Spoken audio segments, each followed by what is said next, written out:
Se ganha de graça ou recebe, eu quero conhecer Jesus.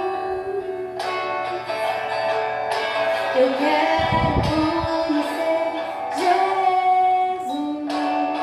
e ser achado nele. Eu quero conhecer Jesus. E eu quero conhecer Jesus. Aleluia. Esse é o desejo do nosso coração, Senhor. Nós queremos te conhecer como nosso Pai, como nosso Paizinho, no nível de intimidade mais profunda.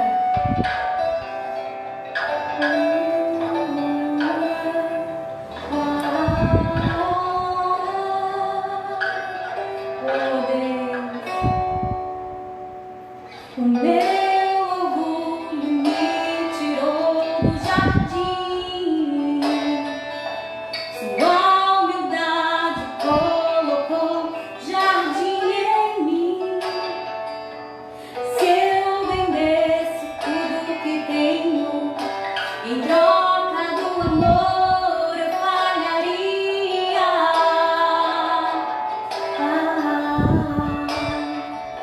Pois o amor não se compra, nem se merece. O amor se ganha, de graça ou recebe. E eu quero conhecer Jesus. Eu quero conhecer Jesus e ser achado nele. Eu quero conhecer Jesus.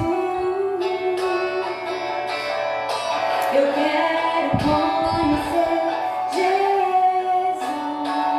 Meu amado é o mais belo entre milhares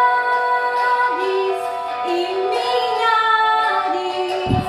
Meu amado é o mais belo entre milhares e milhares. Yeshua.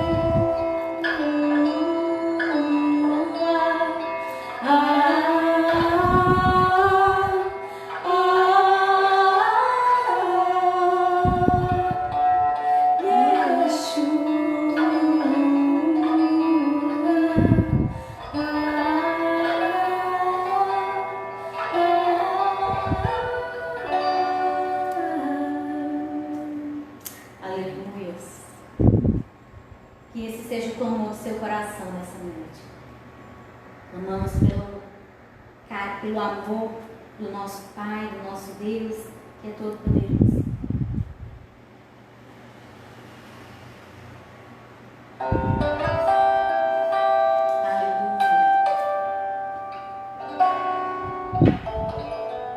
Existe um lugar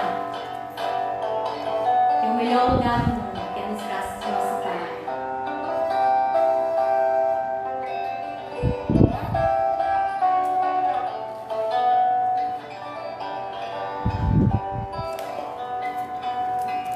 Há um lugar de descanso em ti.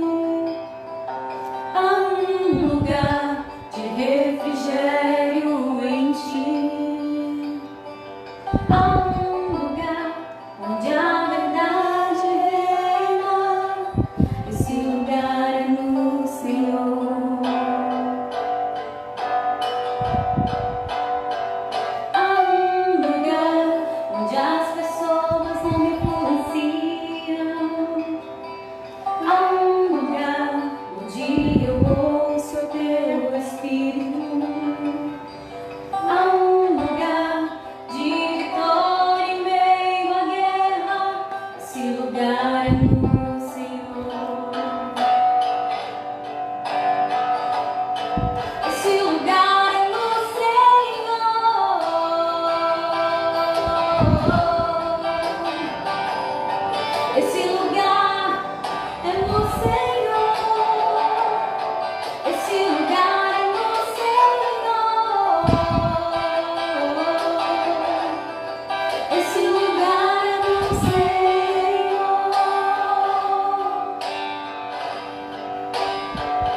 Boa noite a todos, graça e a paz.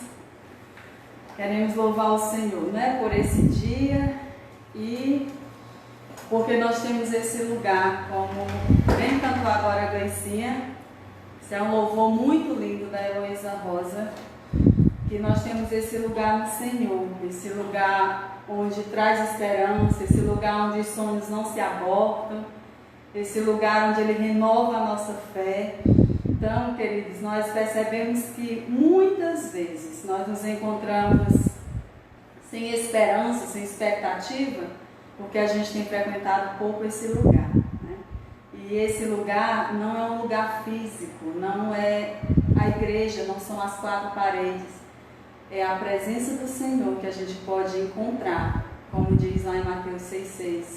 Entra no teu quarto, tranca a tua porta e fala com o teu pai em secreto. E teu pai que ouve em secreto também vai te responder.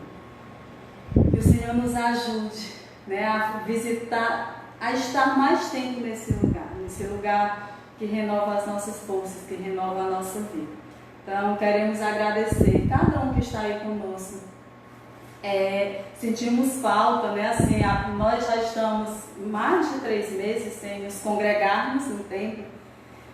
Mas mesmo assim nas lives a gente está com a equipe que nos dá suporte, né? Então a gente sente muita falta quando eles não vêm, porque como aqui em Aurora a gente essa semana teve um aumento nos casos de Covid, nós achamos prudente recuar. Eu disse que eu estou me sentindo Noé ali na arca, que ele ficava soltando a pomba para ir olhar se a água tinha baixado, voltava e dizia, não é tempo. Então a gente fica nessa expectativa, né? De já podemos nos reunir? Não, ainda não pode, ainda não é tempo. Então quero só dizer que a gente sente falta de todos, né? Mas aqueles que estão conosco ali, mesmo em meio a essa pandemia mais presente, faz muita falta, né? Estarem aqui, a gente sente falta dos fundos musical, de menino chorando, né? De menino querendo conversar, de menino dando glória a Deus. Então, assim, faz falta, mas cremos que é por um tempo bem breve. Queridos, vamos continuar orando. No final a gente vai orar pelas famílias enlutadas, né? Temos aqui em Gazeiro uma família que perdeu hoje uma senhora, pelo menos no boletim consta que foi de Covid. Vamos estar orando, né, por essas famílias, porque só o Senhor. A gente faz a nossa parte, mas se o Senhor não guardar, como diz o Salmo, se o Senhor não edificar, em vão nós vamos edificar e vamos guardar. Mas que Ele nos ajude. Amém? Então, eu até coloquei hoje na propaganda, nós vamos começar um novo livro.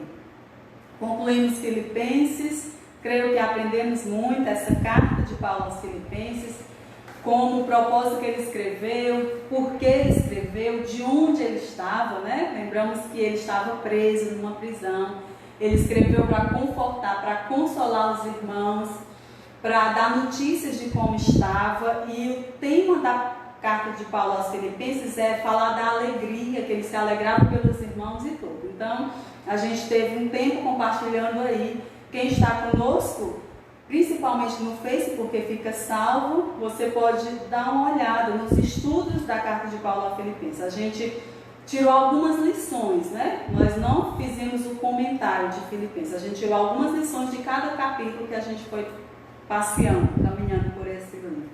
E hoje nós vamos começar um outro livro. Interessante que esse livro ele é diferente de Filipenses, ele tem uma peculiaridade. Qual é?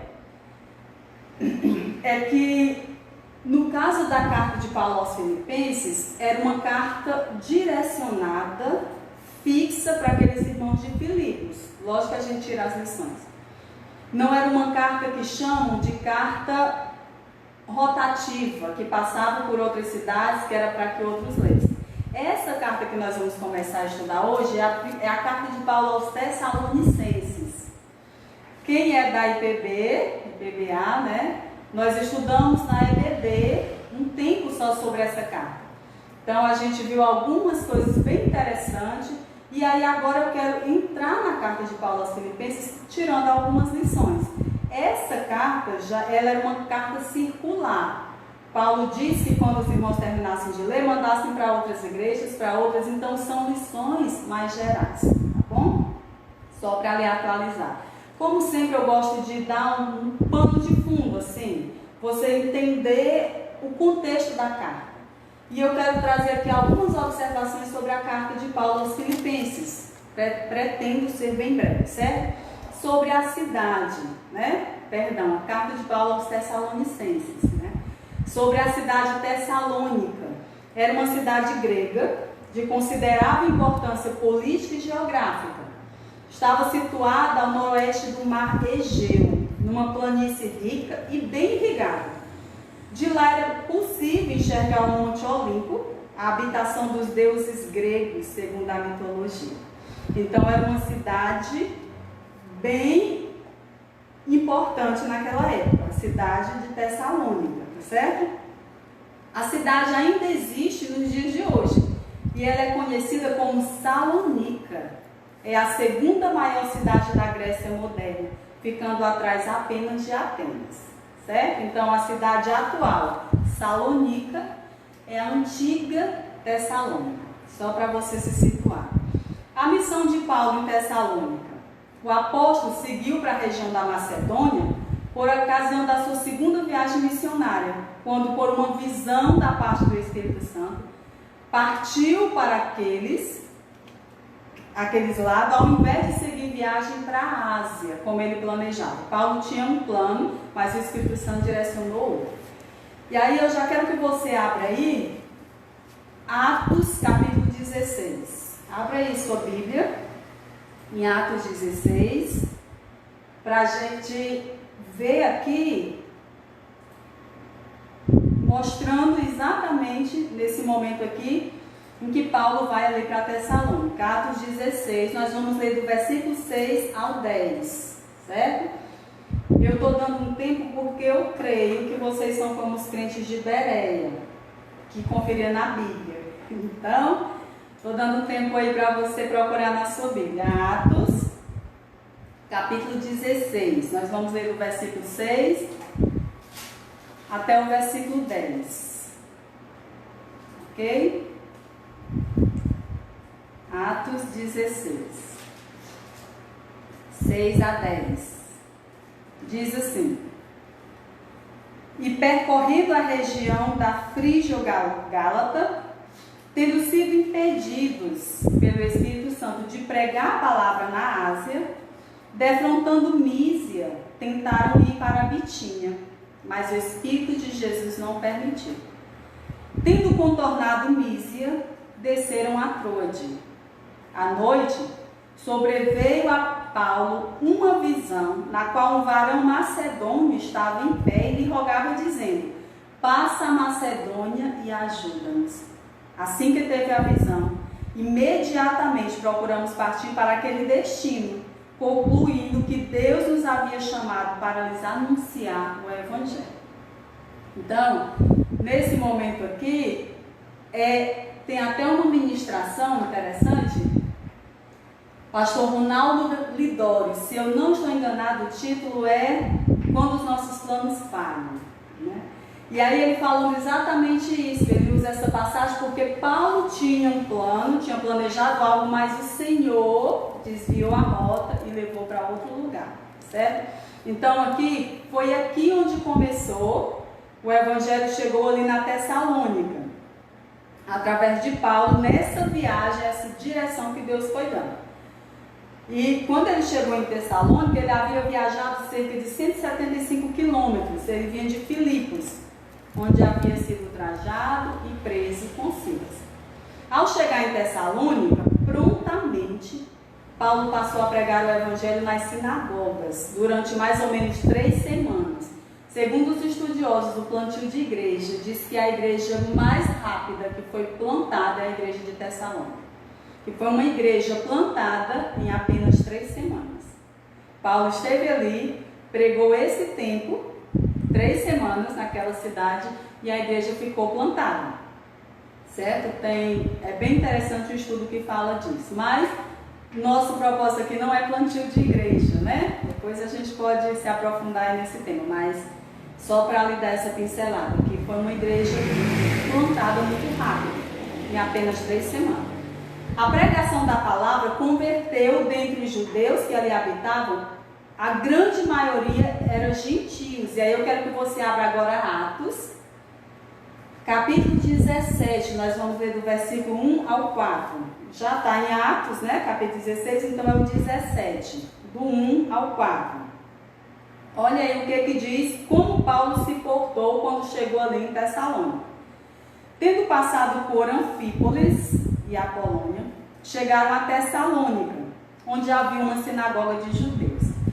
Paulo, segundo o seu costume, foi procurá-los, e por 3 sábados, ou seja, 3 semanas, arrazoou com eles acerca das Escrituras, expondo e demonstrando ter sido necessário que o Cristo padecesse e ressurgisse dentre os mortos.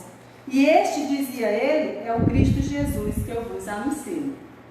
Alguns deles, versículo 4, foram persuadidos e unidos a Paulo e Silas, bem como numerosa multidão de gregos piedosos e muitas distintas mulheres. Então, quando Paulo chegou, ele foi para aquele ponto estratégico, que era a sinagoga, onde estavam reunidos todos os sábados, e ele foi pregar, falar de Jesus nesse lugar, certo? Então, Paulo, quando a gente estuda a vida de Paulo como missionário, Paulo era muito estrategista. Como ele via as coisas, ele era guiado, lógico, pelo Espírito de Deus, mas ele usava a inteligência que Deus tinha lhe dado para traçar estratégias para propagar o Evangelho. Segundo os estudiosos, tratando dessa igreja de Tessalônica, que foi plantada em apenas 3 semanas, diz que a estratégia de Paulo é porque lá tinha um mercado, e nesse mercado todo mundo ia, naquela cidade, tinha que ir, porque era só onde todo mundo fazia as compras, e nesse mercado tinha uma pedra grande, como se fosse um banner, um outdoor de hoje, né?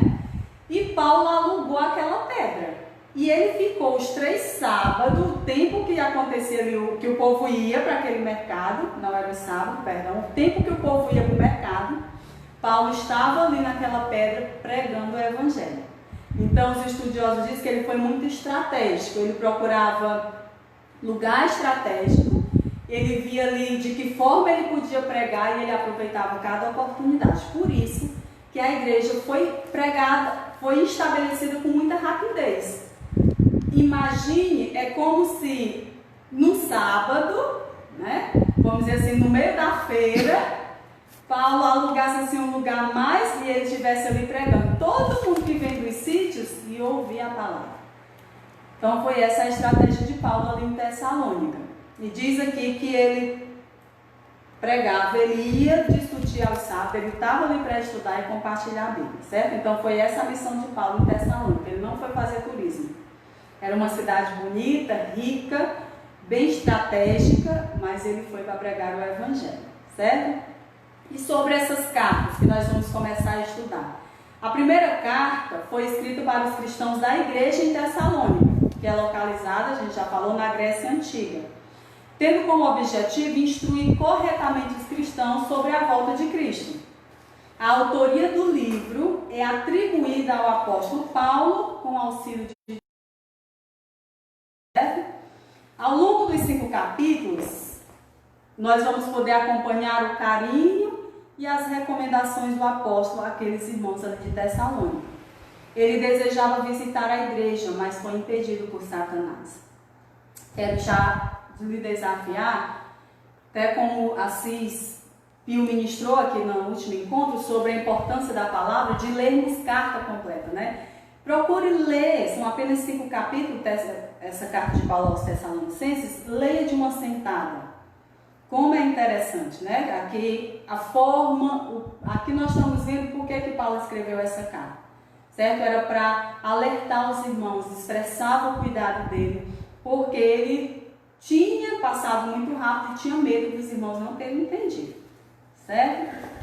O apóstolo também incentiva os cristãos a manterem-se firmes na fé no Senhor, mesmo com as perseguições que sofriam. Portanto, nesta carta nós podemos acompanhar a preocupação do apóstolo com aqueles cristãos. O apóstolo escreve como forma de esclarecer dúvidas e ensinar corretamente a respeito da vida cristã. Nas epístolas, que são 2, né, cartas, 1ª e 2ª aos Tessalonicenses, são consideradas como as mais antigas do Novo Testamento. Foram as primeiras, né, a serem escritas, as cartas, no caso, cartas de Paulo. Foram escritas pelo apóstolo por volta do ano, segundo os estudiosos, 51 a 53 BC. Quando provavelmente ele estava na cidade de Corinto. Foi quando ele escreveu aos Tessalonicenses. Então, só para dar aí um pano de fundo. Qual o propósito dessas cartas? Como ele passou pouco tempo ali em Tessalônica, foram apenas 3 semanas, ele ficou preocupado com a situação da igreja. E o que Paulo fez? Aí nós vamos agora para a carta aos Tessalonicenses. Primeiro aos Tessalonicenses. Abra aí sua Bíblia. Primeiro aos Tessalonicenses. Qual foi a primeira atitude de Paulo? Nós vamos ler o capítulo 3, os 2 primeiros versículos. Por que Paulo escreveu essa carta? Como foi que começou? Primeiro aos Tessalonicenses, capítulo 3, versículo 1 e 2. Amém? Diz assim: pelo que não podendo suportar mais o cuidado por vós, pareceu-nos bem ficar sozinhos em Atenas. E enviamos nosso irmão Timóteo, ministro de Deus no Evangelho de Cristo, para, em benefício da vossa fé, confirmar-vos e exortar-vos. Paulo enviou Timóteo até Tessalônica, né, para ver como era que estavam os irmãos ali. Lembram que quando ele estava em Filipos, ele estava com Timóteo e Epafrodito. E aí ele manda Epafrodito voltar ali em Filipos para visitar os irmãos, para levar notícia e tudo. Então Paulo, mesmo quando estava preso, ele tinha esses companheiros de ministério com quem ele podia contar. E aqui o que ele fez? Ele estava já na outra cidade, diz aqui que ele estava em Atenas. Ele mandou Timóteo ir lá confirmar, ver como é que estavam os irmãos, porque ele estava muito preocupado, certo? Como é que estavam os irmãos. Então, as cartas foram escritas logo após Paulo haver recebido um relatório de Timóteo sobre o que havia encontrado. Então, Paulo mandou Timóteo ali em Tessalônica. Quando Timóteo voltou com o relatório, versículo 6 do capítulo 3. Olha aí o que diz. Agora, porém, com o regresso de Timóteo, vindo do vosso meio, trazendo-nos boas notícias da vossa fé e do vosso amor. E ainda de que sempre guardais grata lembrança de nós, desejando muito ver-vos, como aliás também nós a vós outros.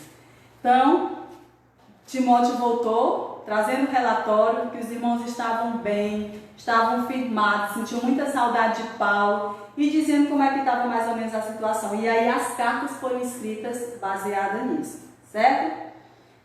Ambas as cartas, elas são assinadas por Paulo, Timóteo, e em algumas versões você vai ouvir a palavra Silvano, que provavelmente, possivelmente é uma forma latina de Silas, porque quem estava lá era Paulo, Timóteo e Silas, certo? Paulo tinha vários propósitos nessas cartas, e eu vou destacar aqui alguns. Nós temos algumas pessoas na igreja que gostam de anotar, graças a Deus, né? Nossa igreja, Deus tem desenvolvido, criado, e eu creio que o Senhor vai fazer muito mais esse desejo de aprender, né? De buscar. Então, você que gosta de anotar, para depois estudar, se aprofundar, né? Agora tem a desculpa que já fica salva, e depois vai lá e escuta, mas nada como uma boa anotação, tá bom? Então, nós vamos destacar aqui algumas lições daqui. Propósito de Paulo com essa carta. Primeiro, de encorajar os irmãos de Tessalônica, né? Confirmando os frutos que havia produzido. Do capítulo 1 ao capítulo 3 da primeira carta aos Tessalonicenses, é isso, é ele encorajando, e a gente vai entrar nesse assunto. Ele também queria exortar alguns irmãos acerca de preceitos fundamentais da prática cristã, recomendando que buscassem crescimento e aperfeiçoamento daquelas verdades que já receberam. Além de encorajar os irmãos, ele vai dizer, não deixem de crescer, continue crescendo, é isso mesmo. Então, exortar também a esse crescimento. Também queria afirmar conceitos fundamentais da pessoa e da obra de Jesus Cristo. Ele vai aqui falar que a pregação que eles receberam, ficassem atentos para viver aquilo que eles já tinham ouvido e aprendido. E por último, né, assim, nós vamos destacar que a preocupação central do apóstolo Paulo era de corrigir o entendimento dos Tessalonicenses sobre a questão da volta do Senhor Jesus Cristo. Nós vamos ver que Paulo vai falar muito, provavelmente havia ali alguma confusão a respeito da volta de Jesus. Como é que vai ser? Quem sobe, quem não sobe, quem fica, né? E aí também um dos propósitos da carta era esclarecer isso, essas dúvidas a respeito da volta de Jesus. Mas para a gente entrar na carta, e hoje nós vamos ser bem breve, né? Eu queria aqui mais era dar essa pincelada mesmo, lhe atualizar onde foi escrita, por quem, qual o contexto.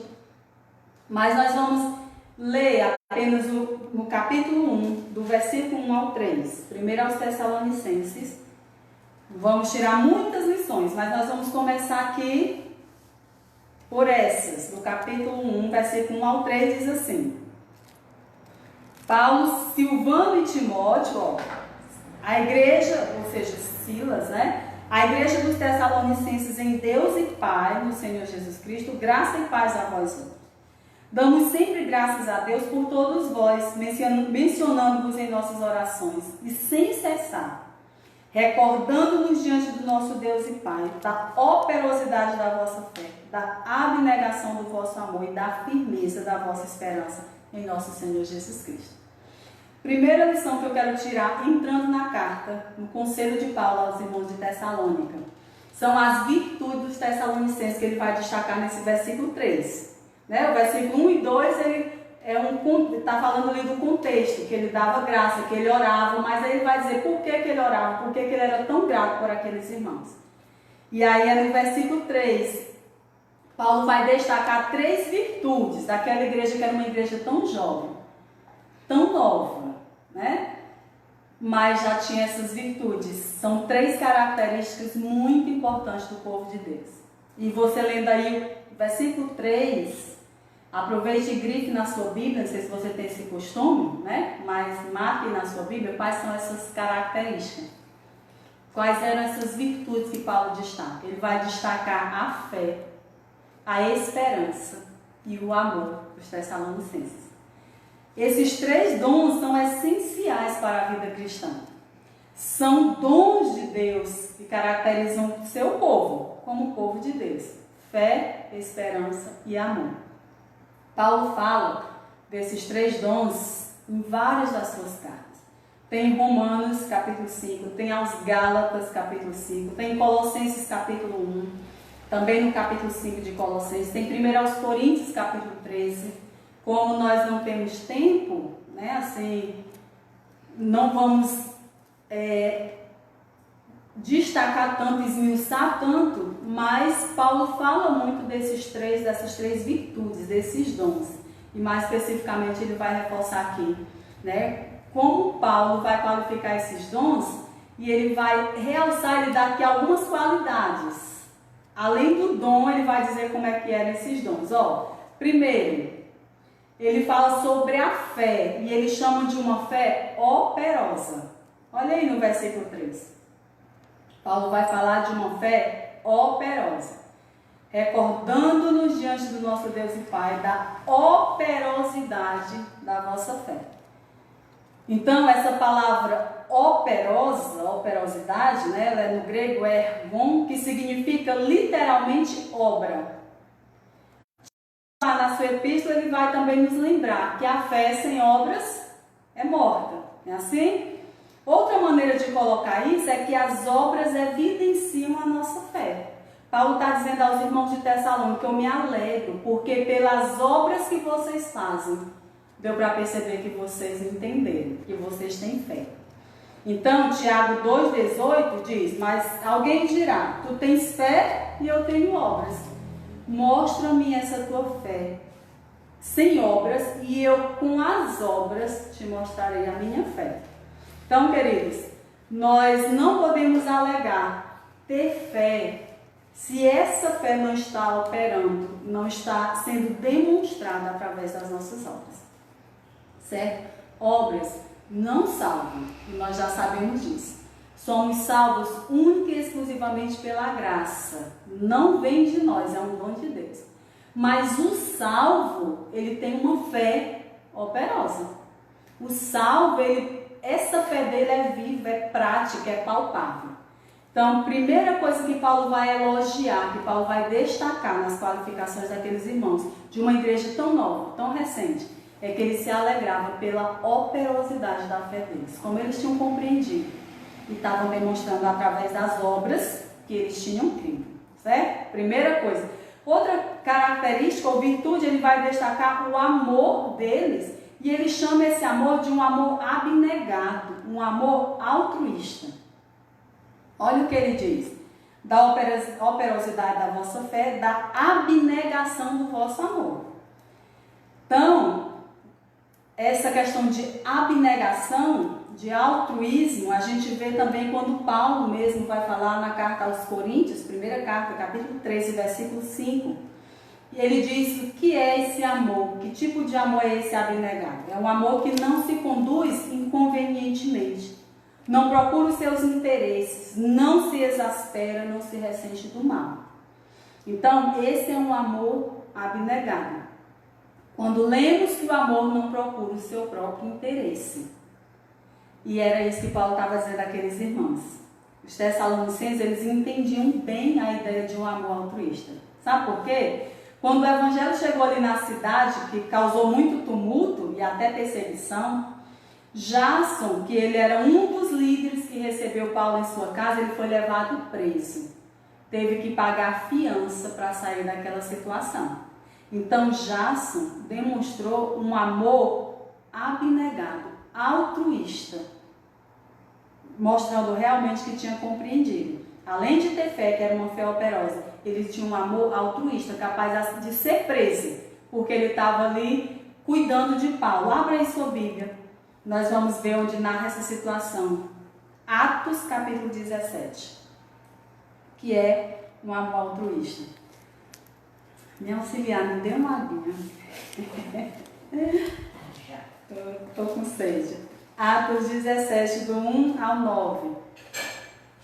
Minha Timóteo, minha Eliséia.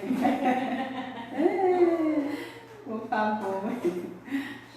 Atos 17, queridos, nós vamos ver do versículo 1 ao 9. que vai falar aqui que era como Jason demonstrou esse amor, certo? Atos 17.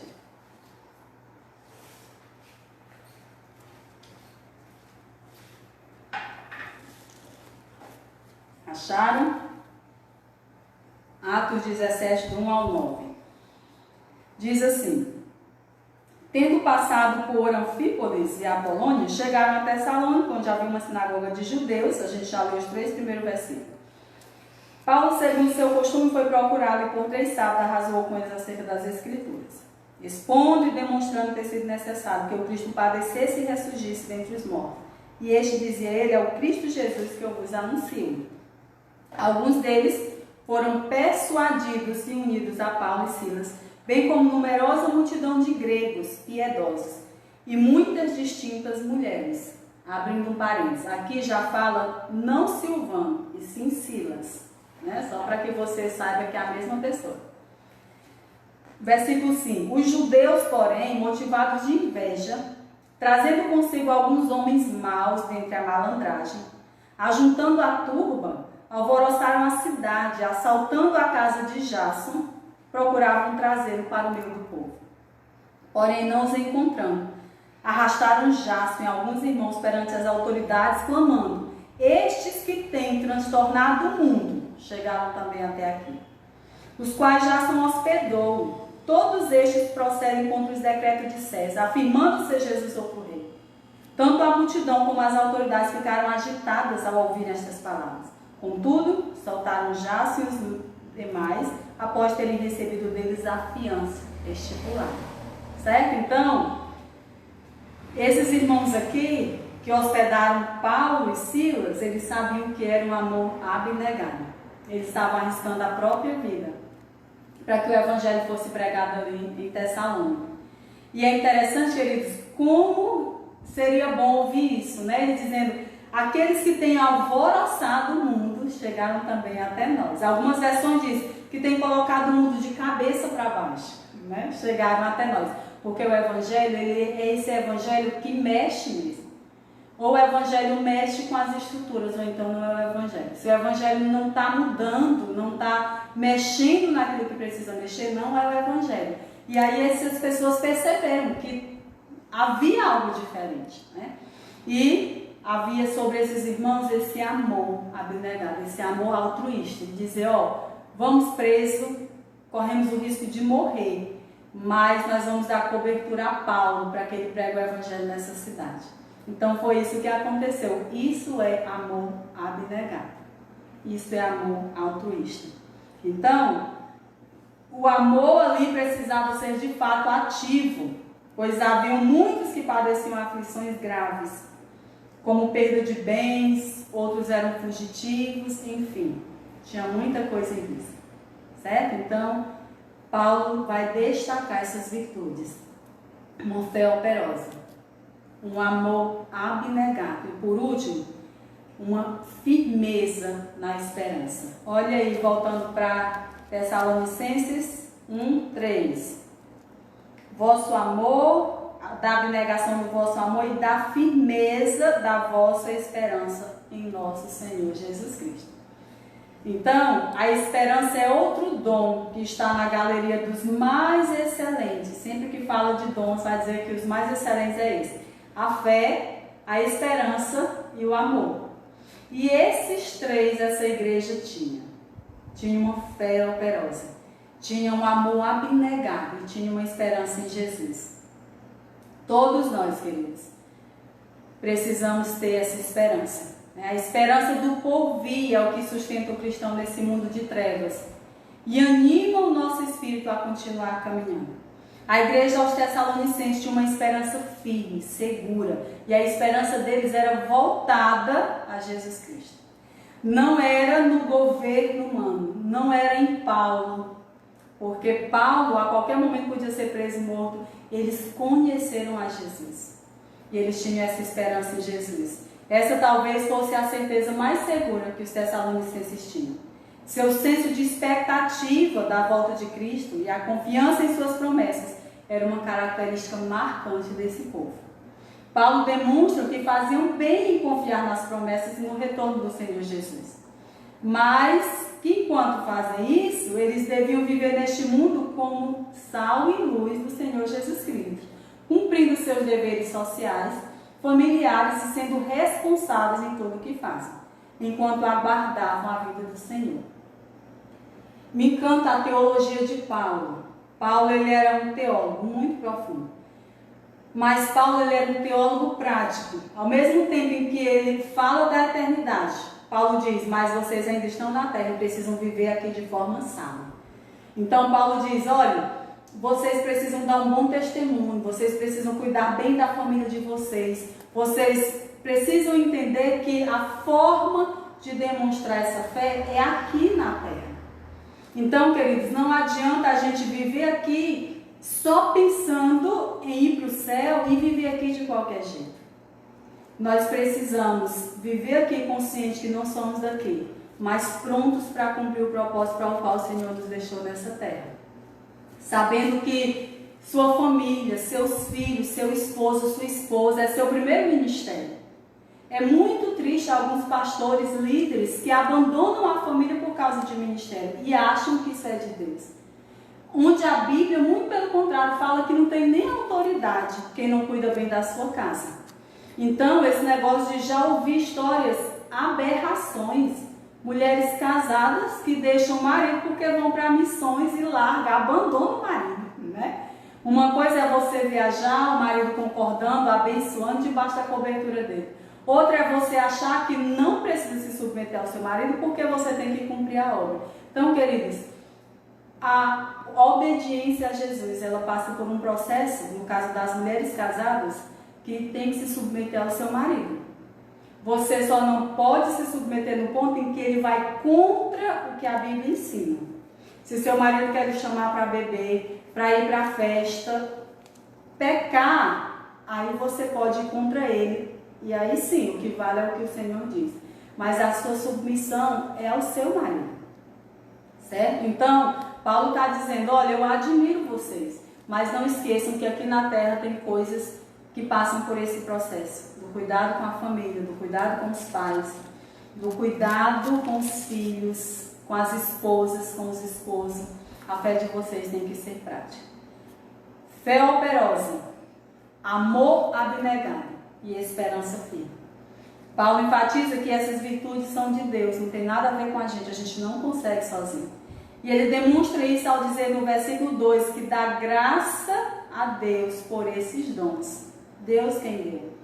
Ele lembra aos Tessalonicenses que esses dons vieram do Senhor, que não era algo que desenvolvesse por si só. Então, queridos, meus amados, você que me escuta, você que ainda vai me ouvir, me assistir, se você quer ter essa fé operosa, esse amor abnegado, essa esperança no porvir em Jesus Cristo, você precisa se agarrar ao Senhor. É Ele quem gera isso em nós. Não vem de nós mesmos, é dom de Deus. Que o Senhor nos ajude a avaliar a nossa vida essa noite. Como é que nós estamos? Nessas escalas, se você for fazer uma avaliação, como é que está a sua fé? Ela é uma fé prática? As pessoas podem olhar e dizer, rapaz, fulano não crê. Ele crê porque ele pratica aquilo que ele fala. Fulano não crê. É uma fé operosa?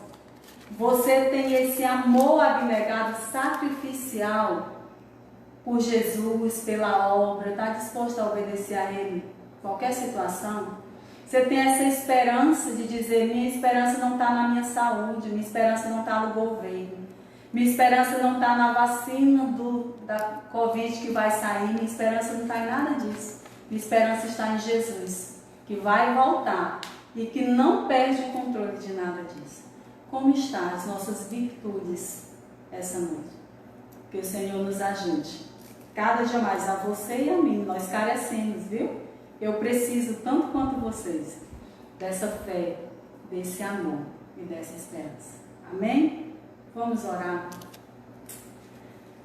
Pai, nós queremos te bendizer por essa noite. Muito obrigada pela tua palavra. Senhor, tão simples, mas ao mesmo tempo tão profunda, e que precisamos tanto da tua graça para viver. Não há em nós condições humanas, Senhor, para termos essa fé prática, para termos esse amor altruísta, para termos essa esperança acima de qualquer circunstância. Só o Teu Espírito pode gerar isso em nós, e essa noite nós te clamamos, gera isso na nossa vida. Faça de nós homens e mulheres, que os nossos líderes, as pessoas que nos conhecem, possam fazer como Paulo, Timóteo e Silas. Ele olhava para a igreja dos Tessalonicenses e se alegrava e orava pela vida deles em vez na vida deles. Nos ajude, nós te pedimos, porque carecemos de Ti. Ainda te peço, Senhor, por essas famílias enlutadas, por entes queridos que eles têm perdido, alguns com esses vírus, outros com outras enfermidades, como hoje recebi esse pedido de oração, Senhor, por uma família que perdeu o ente querido também de um choque elétrico. Pai, que Tu tenha misericórdia dessas famílias, aonde se encontrar. Espírito Santo, Tu és o consolador, o confortador, Tu fazes aquilo que ninguém pode fazer. Pedimos também pela família da Fabiana, que também perdeu o ente querido essa semana, mais uma tia. Consola, conforta, traz o consolo essencial que só Tu podes dar. E nos ajude, gerando em nós essa esperança do porvir, da vida eterna, de tudo que Tu tens preparado para nós. Quero Te agradecer por cada um que entrou, que esteve conosco, que esteve até o final, aqueles que chegaram depois, ou que vão nos assistir depois. Eu quero desde já Te agradecer. Muito obrigada por tudo, Pai, em nome de Jesus. Amém. Queridos, nós vamos ler agora, né? As pessoas que estão conosco, nós temos aqui as cadeiras cativas. Daiane, minha irmã, né? Lá de Fortaleza, com seu esposo, eu acredito que Mateus também está com ela. Muito obrigada, minha pretinha. A Neném, Rita Duarte, gente, é Neném, minha irmã, né?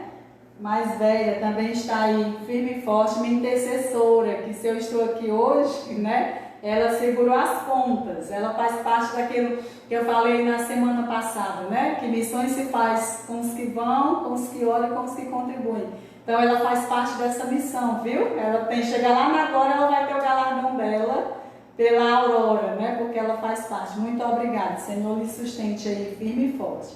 Temos Maiara Araújo, muito obrigada. Zilda Pessoa. Márcio, meu primo lá do Baixio, contando os dias para matar a saudade, viu? Diga a tia, o tio, todo mundo que está aí, porque eu mandei um cheiro bem grande no coração. E não vejo a hora de dar pessoalmente esse cheiro. Ricael, rapaz, Cael nos assistindo, lá do Sítio Inveja. Muito obrigada, Cael. Lorena Queiroz, de Fortaleza.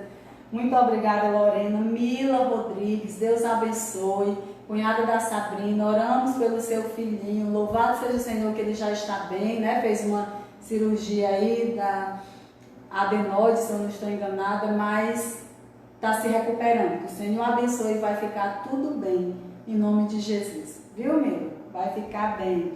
Denise França, obrigada por estar conosco. Tânia Santos, também que o Senhor lhe abençoe. E Oglévia, fiquei muito feliz também em vê-la entrando aí, viu?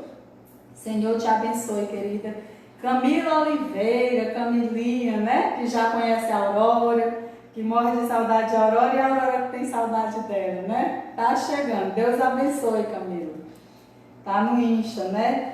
Mônica e família, gente. Erivaldo é paizinho, mesmo paizinho, né? Mônica disse, estamos aqui. Quando ela diz estamos aqui, eles ficam com o celular lá no sítio e fica toda a família assistindo, o pai, né? Mãe, os irmãos, junta tudinho que vão assistir na tela do celular, participar do culto. Então, muito obrigada, Deus abençoe, cure a vida de vocês, né? Cure paizinho de toda gripe, todo mal-estar, e em nome de Jesus, o Senhor os guarde e os proteja de todo o mal. Amém? Obrigada por estar conosco, Mônica e família. Irã, nossa cadeira cativa lá de Iguatu, obrigada, Irã, Deus abençoe. Oramos, viu, Mônica? Paizinho, já oramos. Cassiane e Roberto, olha a bênção, menino. Também, gente, Cassiane é minha irmã, viu? Quando vocês sempre ouvirem irmã agregada, então, Cassiane e Roberto, né? Que o Senhor é aqueles laços que não são laços de sangue, mas são laços de sangue de Jesus, né? Que Ele nos uniu. Então, muito obrigada por estar conosco, o Senhor os abençoe. Também estou com saudade. Shirlanda, né? Muito obrigada. minha amiga de infância, vocês sempre vão ouvir esse nome, Shirlanda. Mônica, olha, de Fortaleza, irmã do Lázaro, está conosco. Deus abençoe, Moniquinha. Que o Senhor plante essa palavra no seu coração. Eudinho também conosco. Olha a bênção. Deus abençoe nosso mesário querido. Senhor, guarde e proteja você e a Raiz, em nome de Jesus. Luciede de Mauriti. Senhor, também guarde meus amados aí desse vírus, né? Toda a nossa congregação aí de Mauriti.